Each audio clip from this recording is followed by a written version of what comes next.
Magandang umaga bayan. Ito na naman bayan ng ating komento sa mukha atang hindi na maayos na takbo ng utak ni Remulla. Sabi ni Remulla, legal na daw na di magbayad ng buwis. Dahil ang sigaw ng taong bayan, magbayad ng buwis, ang mga Marcos sa kanilang real property tax. Almost umabot ata, kung di ako nagkakamali, is 238 million peso.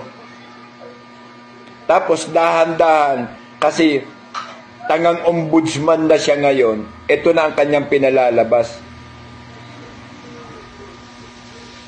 Inapprove niya, okay na sa kanya yon kasi tax evasion ay hindi bawal.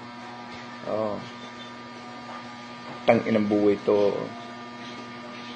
Parang maganda ata talaga, hindi mo na tayo isuspindi muna ang pagbabayad ng buwis ba? Putang ina sa mga taong katulad nito.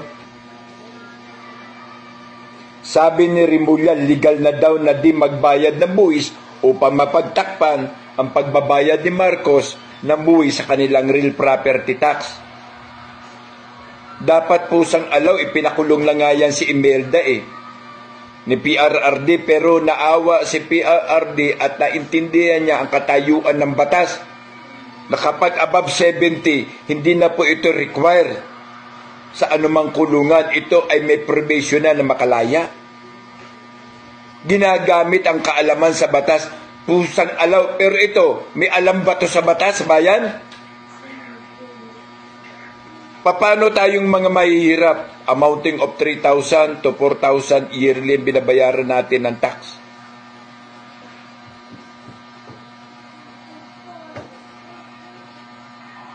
Tangna, wala na ba talagang laman? Wala na ba talagang laman ng utak nito ni Remulla? Kuta, parang awa nyo na, Supreme Court. Kasuhan nyo na ang taong ito. Kasuhan nyo na ang baliw na ito. Si Mr. Ben Dalo.